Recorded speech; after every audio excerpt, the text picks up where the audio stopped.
Hi, I'm Catherine Clark. Welcome to Beyond Politics.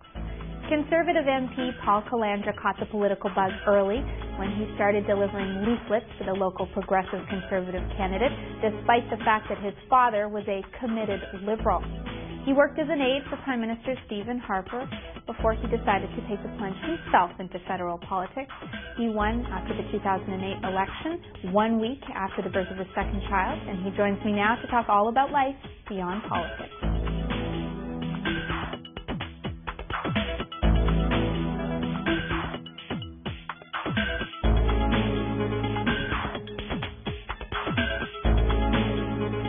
Paul Calandra, welcome to Beyond Politics. It's great to have you here.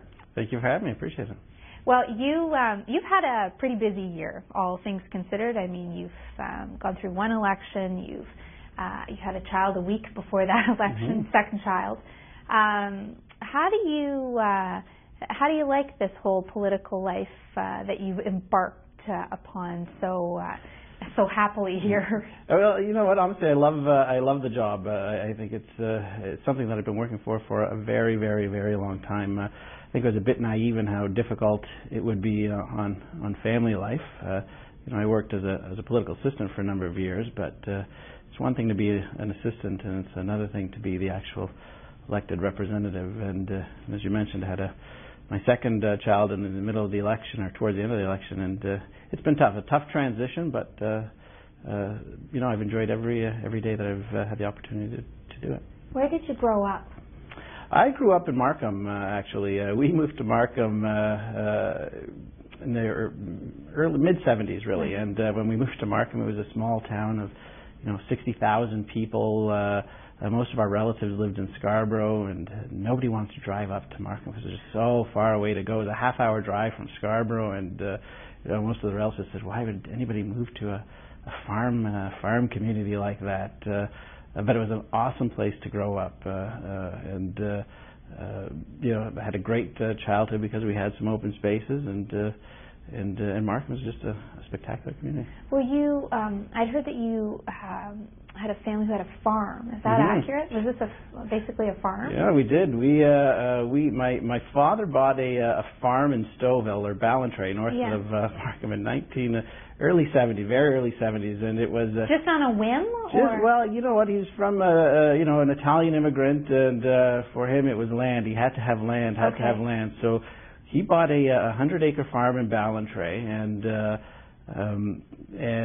I joke it was our summer home, and it was our summer home. We'd pack up the car after school was done, and we'd drive up there. But it wasn't to relax. We actually, we had a farmer. Slave labor? Yeah, well, we had a farmer who did most of the land, who farmed most of it, but we had a good 10 acres of our own. And we worked it, and we had a vegetable stand, and that's how we paid the mortgage for the farm. We would sell vegetables throughout the summer. Now, as a kid, you loved it. I absolutely loved it. But looking back, it was pretty tough. I bet it was. Yeah. What kind of vegetables were you selling? Oh, you name it, we had it. We had beans, peas, tomatoes, grapes. You name it, we had it. The grape part doesn't surprise me if you're a good Italian. That's right, yeah, good Concord grape. That's right. So did you have to plant the vegetables as well and then grow, or did the farmer who?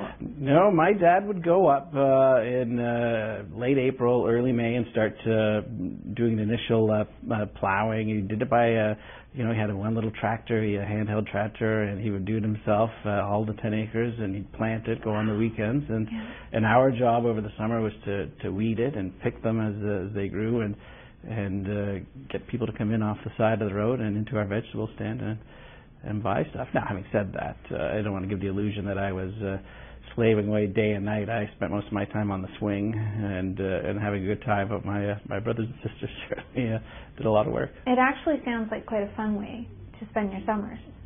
You know what? It was a really good time, and we were close to the lake, so we could drive to the lake, and we always did that on the weekends. Right.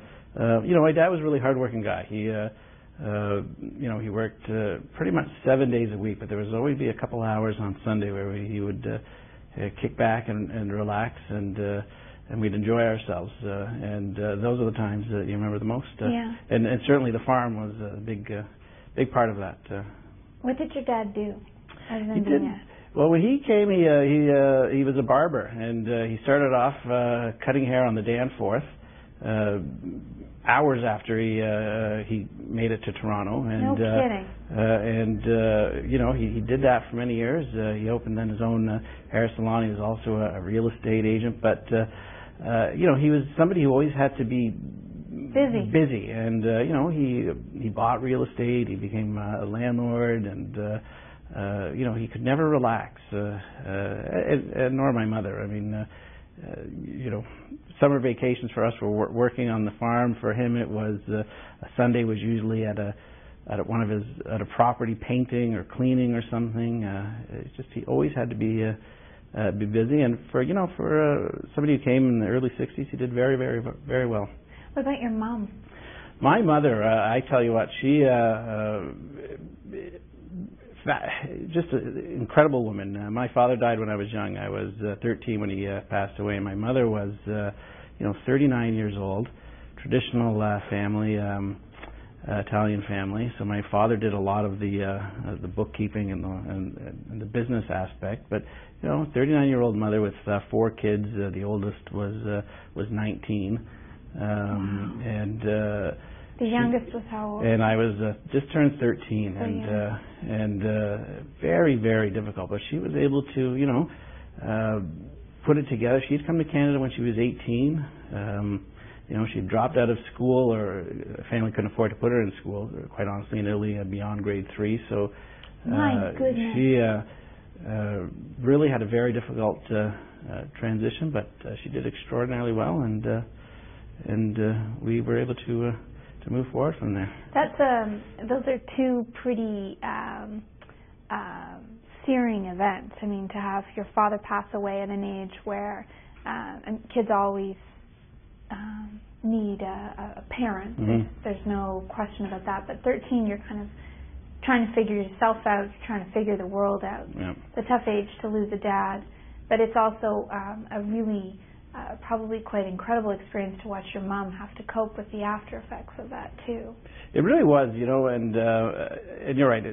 People always do step up. I have great uncles that stepped up, but it's not your father, and you do go home and after school and you see your mother struggling to be a mother to 4 kids, and also try to take care of a business, and that wasn't easy.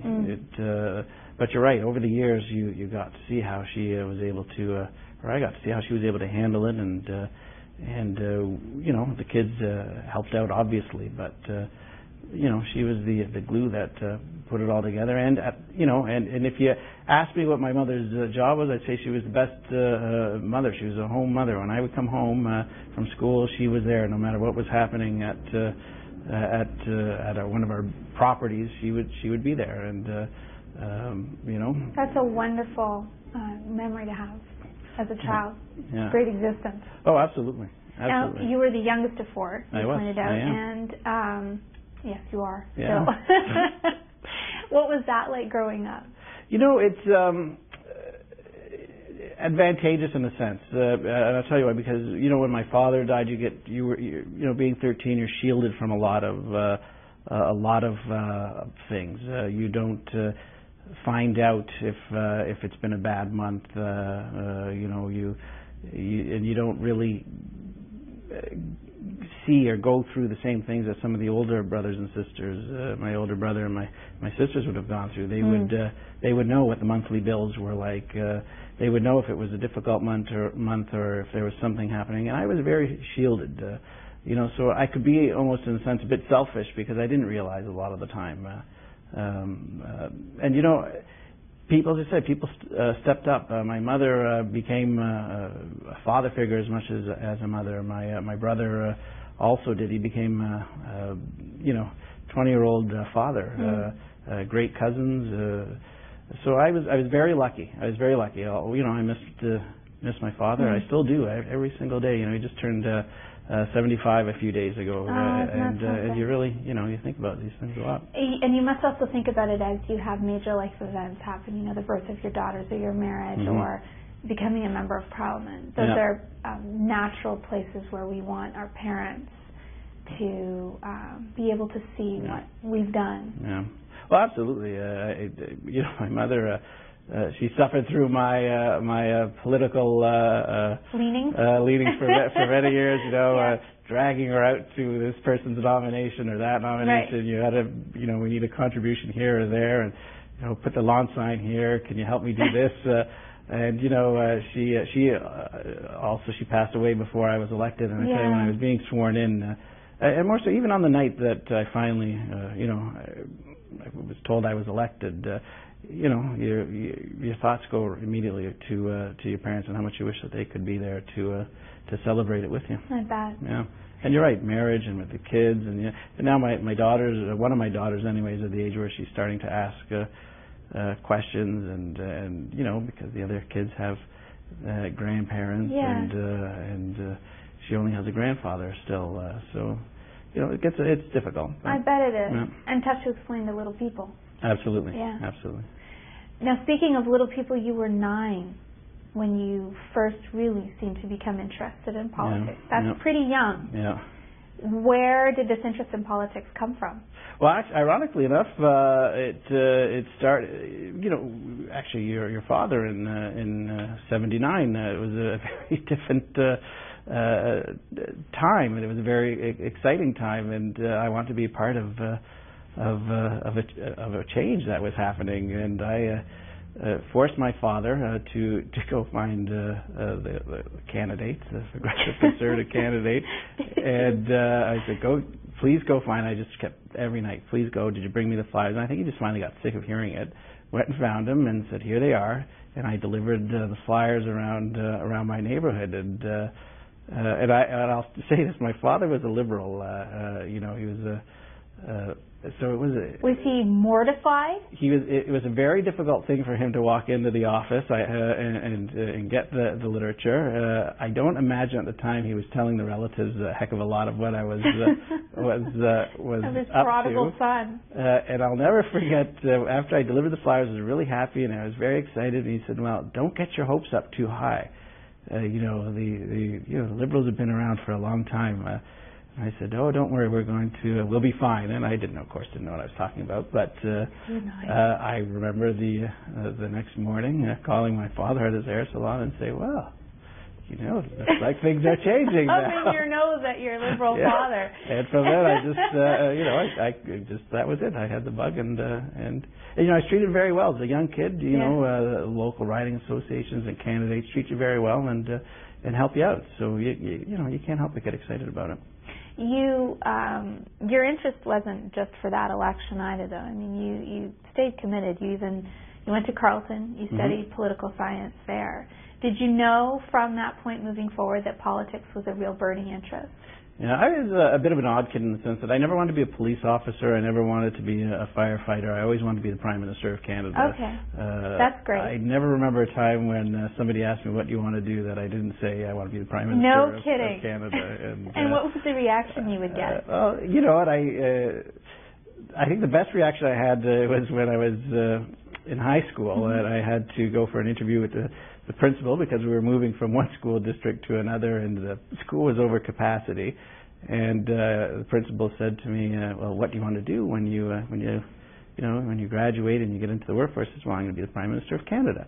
And he looked at me and started laughing a little bit and said, "Okay, but really, what do you want to do?" And I said, "Well, I'm going to be the Prime Minister of Canada."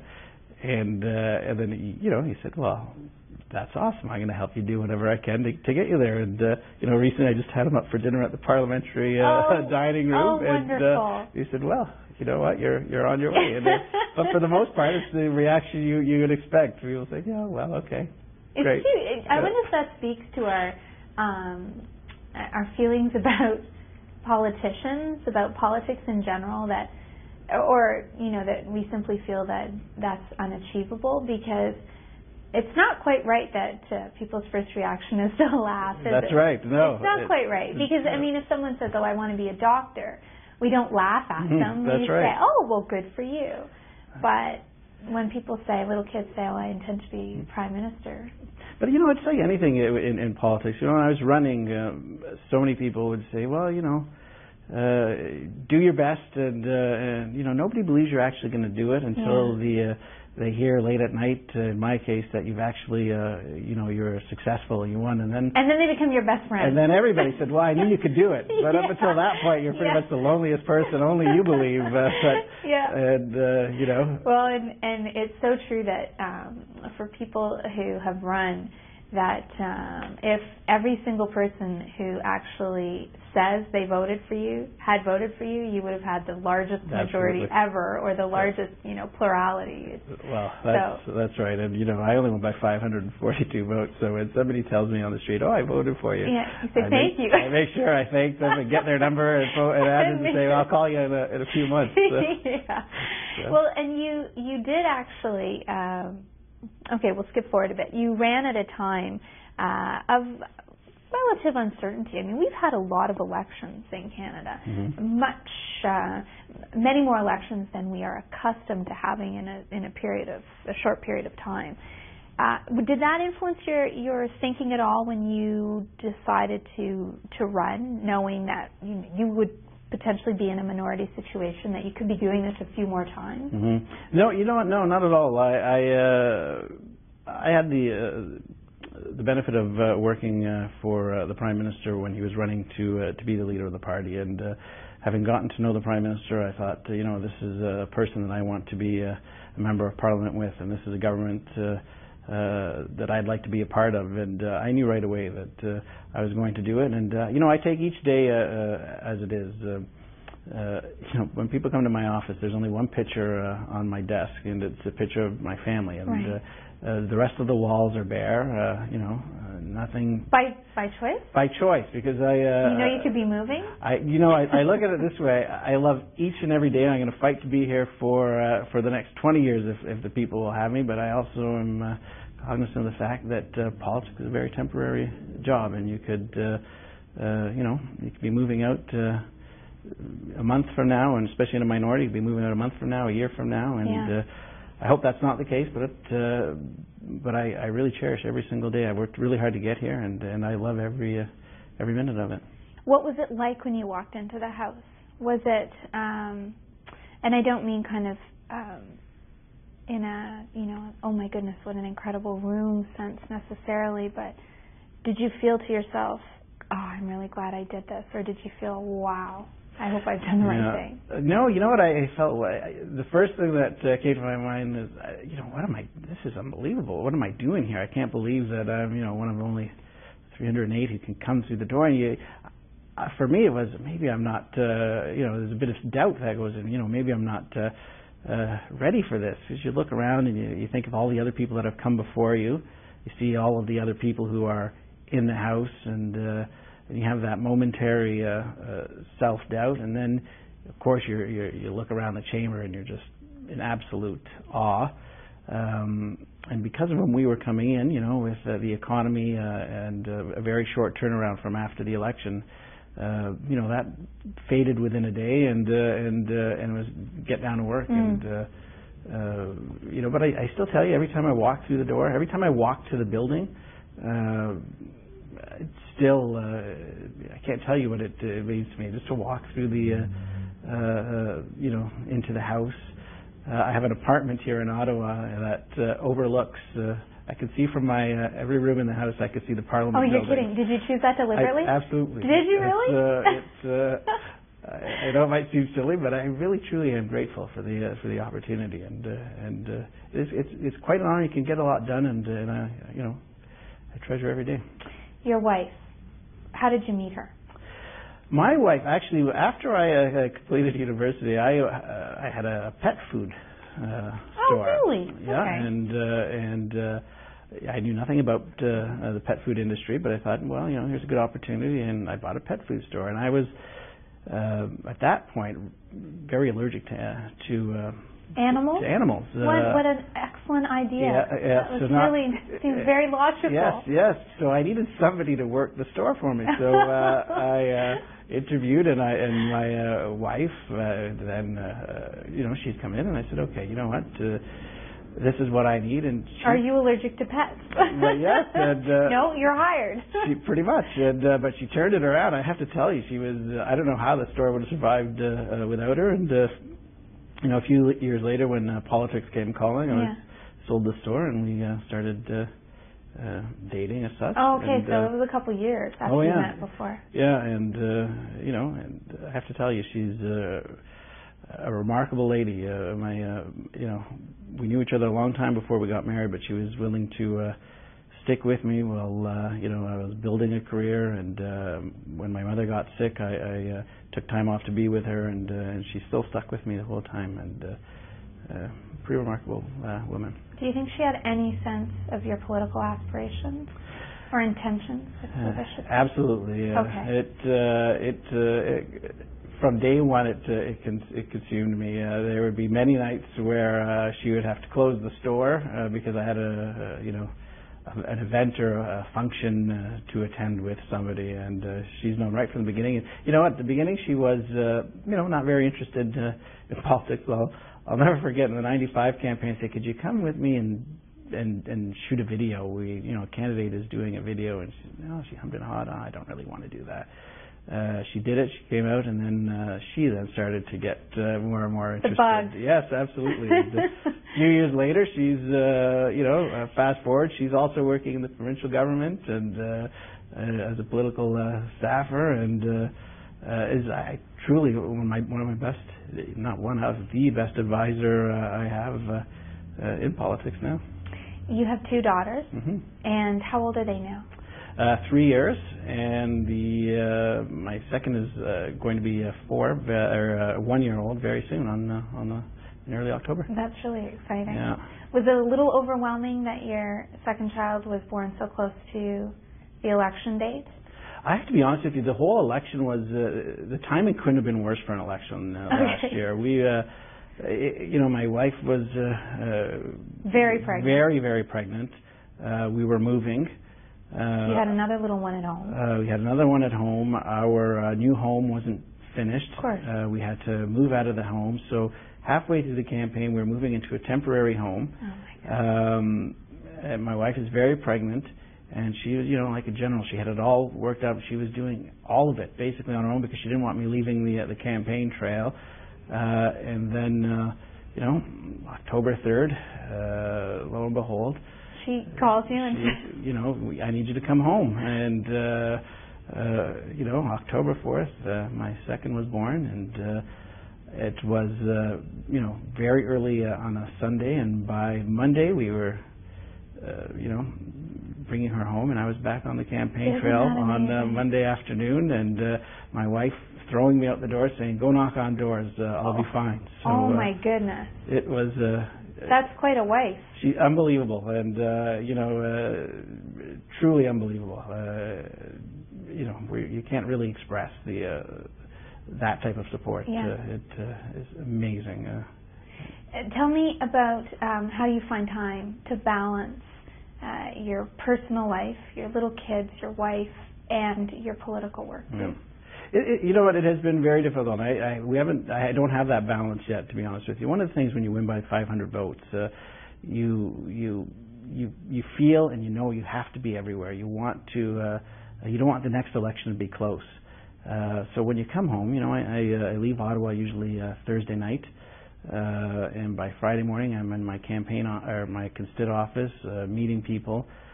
So really, get a very limited time with them. But we've set aside Saturday nights and Sunday for the kids before I drive back to Ottawa, and we try to maintain that. It doesn't always work out that way, but it's difficult. I have a standard policy. My kids can call me anytime, and I speak to my daughter Natalie 5, 6, 7 times a day.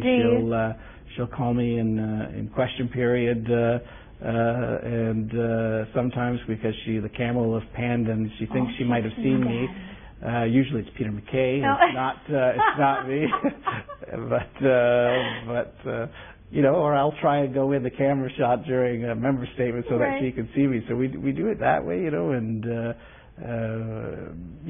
she'll snap pictures on the camera and email them to me. My wife will email, and I'll do the same. So we've been trying to keep her involved. And, when in the riding, I'll try to take her to as many events. My 3-year-old. My youngest is a bit more difficult. Just because your youngest hasn't yet learned the value of being quiet during a speech. No, and I have to tell you, my wife keeps telling me, and I'm a bit uptight. When we go to restaurants, I don't want to ruin everybody else's dining experience, and more often than not, nobody cares. But sure enough. It's being part of being, a nervous father, and I do. They're great. Do you admit to being a nervous father? I am a very nervous father. Are you? Absolutely. I don't want to cause other people grief. My kids are really good. They never really cause any trouble. But I also, either one of them start to cry, I get worried. Well, what happened? I guess because I remember the mischief I got into and all of the grief I caused, right? So. Did you really? I was always getting hurt or injured. I was a pretty rambunctious guy, and where we lived, we were always, we were playing football or hockey, and we were always being very tough and rough with each other. So I was always getting injured, and I was the type of kid that always wanted to hide my injuries. I didn't want my mother to know that. So you had good political sense even then. Hide your injuries. I was afraid she wouldn't let me play anymore if she knew every day I was coming home injured. Right? So I have a different reaction with my kids. I'm always looking out for them. So. Are you glad that you chose to do this? Absolutely, absolutely. It truly is amazing. And when you think of what where we are right now in this country, and when I think of what we can do actually in the riding and the people that you help, it really is a really good feeling. Even if it's just something as little as helping somebody get a visitor's visa so that a relative can come and visit them, or attend a wedding. I mean, that makes you feel really good when you can do that. And I've had it's an amazing opportunity now. We're doing a lot of things in the community. I was at the groundbreaking of a new arena in one of the northern part of my riding, and they were replacing a 60-year-old arena that they've been working so hard for so long to get a new arena, and just to see these were volunteers, and not because I was the member, but just to see that how excited they were that their work had finally paid off. It makes you feel pretty good. So a lot of satisfaction. I really appreciate that you took the time to talk to me today. Thank you very much for being here. Thank you. Thanks for having me.